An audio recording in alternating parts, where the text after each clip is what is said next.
งเรียนที่มอซอนหินเนาะพี่น้องนี่เนาะที่ข่อยไทยทำตอนนี้เนาะที่เขาเจ้ามาเตะบานกันเลยล่ะเนาะ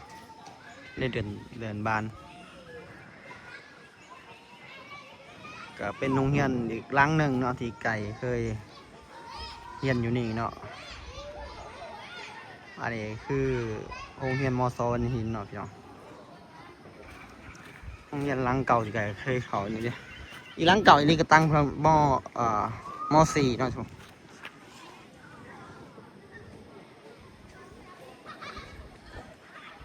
อันนี้มอห้าแต่โรงเรียนหลังนี่สร้างขึ้นมาใหม่พี่น้องก็บ่ฮู้ว่าสร้างแล้วมื้อใดกะสบายดีเบ่ทุกคนเด้อบ่สมองสมบอนเด้อได้มีโอกาสนำมาถ่ายคลิปให้พี่น้องเบิ่งม.6ตอนนี้ม.6ตัวนี้เนาะตอนไกเฮียนม.หากอตัวนี้มีหากอหาคอเนาะอยู่แล้วอันนี้หาคอเนาะจุดโต๊ะตั้งที่ไก่เคยนั่งกับจุดนี้เนาะส่วนกระดานกับอาจารย์สอนนวดเนาะอันนี้ก็คือสิบุได้นั่นแล้วพี่น้องคือสิบุได้ใส่งานนะเป็นเก็บไว้แบบนี้นะ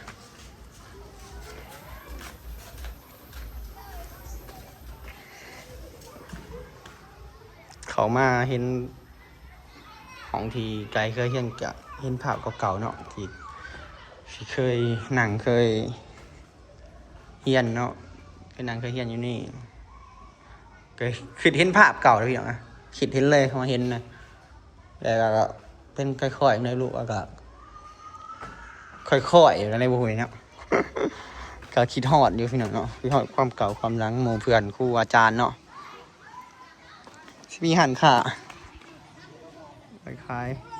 ๆตอนไก่เฮียนยังบ่มีเนาะหันขาหัน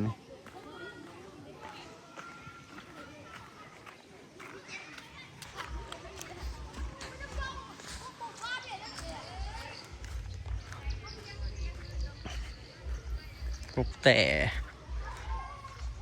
อาจจะเป็นเสาสัญญาณเนาะลักสัญญาณมือถือเนาะหรือว่าสัญญาณโทรศัพท์นั่นแหละจะเครือข่ายรักใดกับบูฮูกันพี่น้อง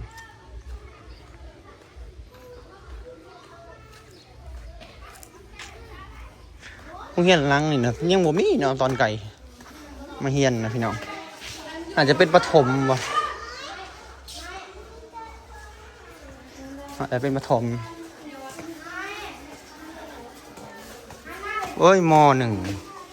ม.1คอพี่น้องไงอันเล็กๆตัวมอเนาะอันนี้เล็ก1นั่นคอ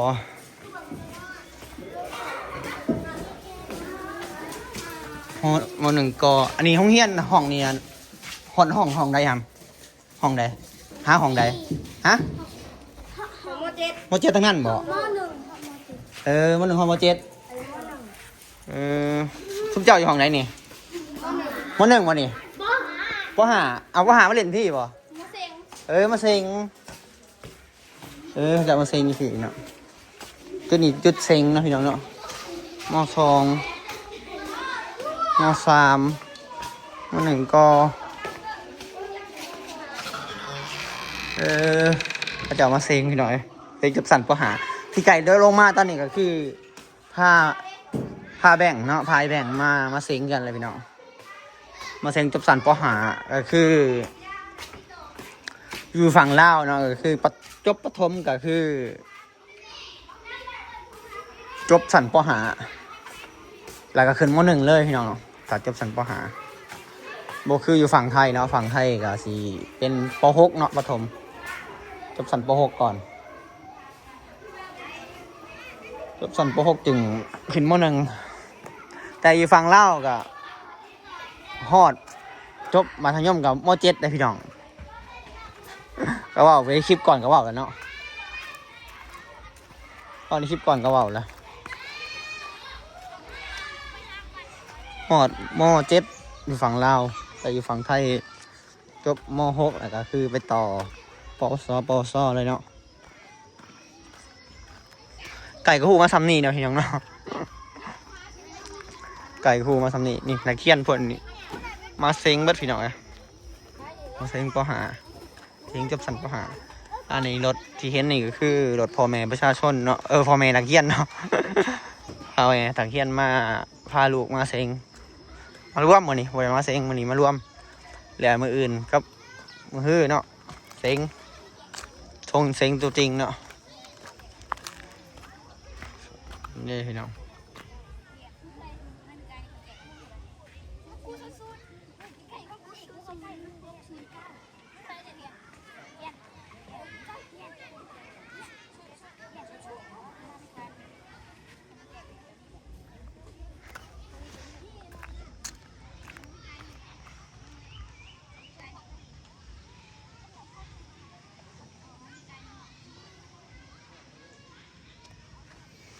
อันนี้ก็เป็นสนามฟุตบอลเนาะพี่น้อง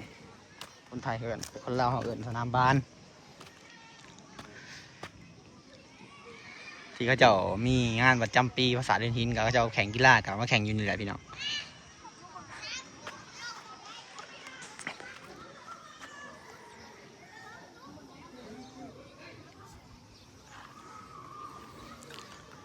นักเรียนกับหลายแห่งเนาะก็มารวมกันอยู่นี่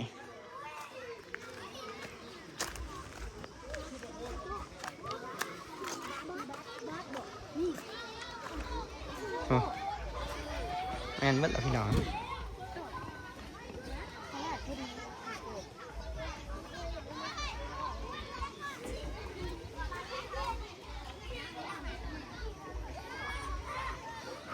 บางโรงเรียนกับในครูพามาเนาะบางโรงเรียนก็มาเองบางคนแล้วแต่เนาะแต่ไก่ก็เลยพาแบ่งมาโรงเรียนล้างเก่าที่ไก่เคยเรียนกับล้างนั่นกับแมนม.4 กม.4 คจะอยู่หวังล้างนี่ตะกี้ทรมานพี่น้องแล้วม.5 กม.5 คอยู่ล้างฝุ่นกับม.6 ม.7 อยู่ฝุ่นส่วนล้างนี่ที่ไก่ผ่านมาถ่ายผ่านมากับเป็นล้างเจ้าสางขึ้นใหม่เนาะพี่น้อง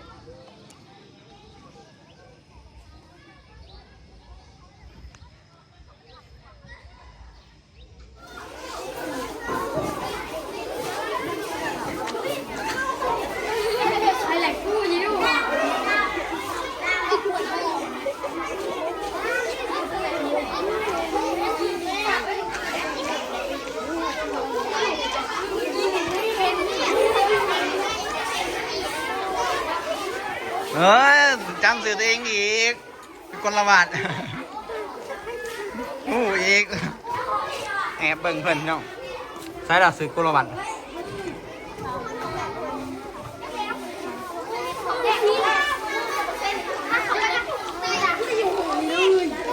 ใช้แบ่งสื่อยาวด้วยเด่นเด็ก7เบอร์7นะ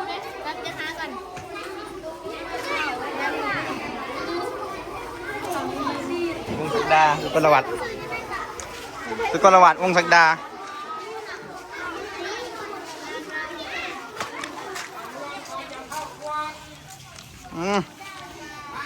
ไปรวมไปรวม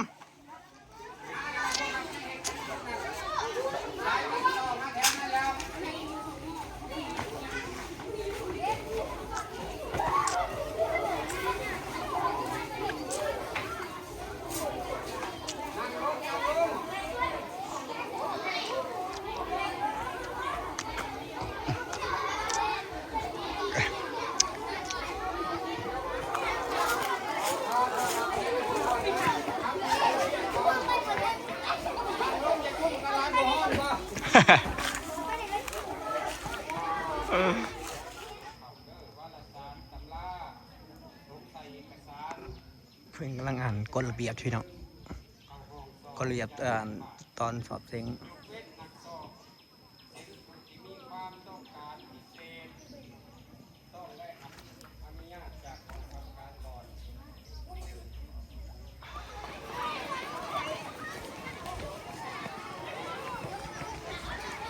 เลิกแล้วเลิกประชุมแล้วเลิกร่วมแล้ว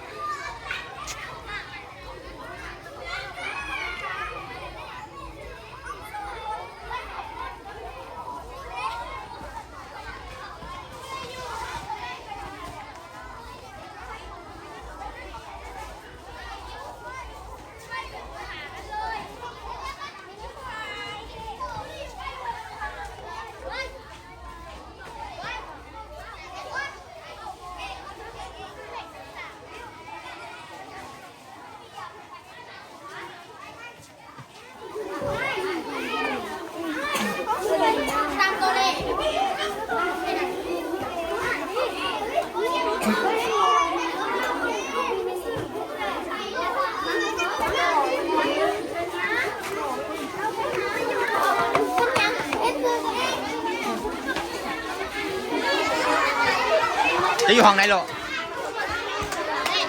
ห้องเรียกนะ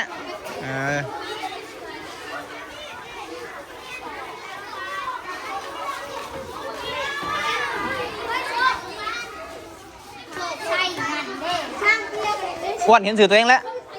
ยังบวนอยู่แล้วก็แบ่งบ่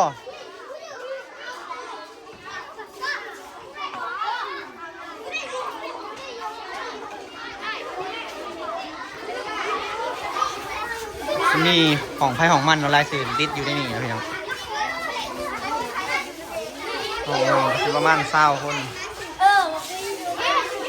สุดๆเลยเพราะว่าลายโรงเรียนเนาะจบสั่นประถมสิมาเซ็งขึ้นมัธยมเนี่ยก็มันมีลายโรงเรียนเนาะพี่น้องเนาะก็เลยมารวมหม่องเดียวเซ็งหม่องเดียวกับสั่นหม่องเดียว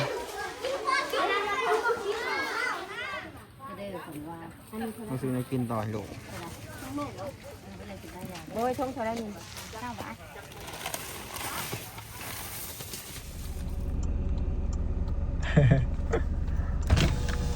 โมไว้แล้ว5เลยนะต้องมีรูปล้างอีมูนะลูกไหมต้องรูปล้างหูไหม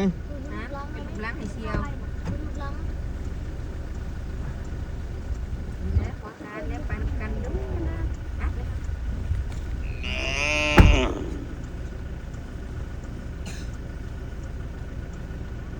นี่ก็เสี่ยวปีเสี่ยวตอนนั้นนะโอ้ยก็ต้องกินยังไรเด้อแบ่งมืออื่นนี่นะ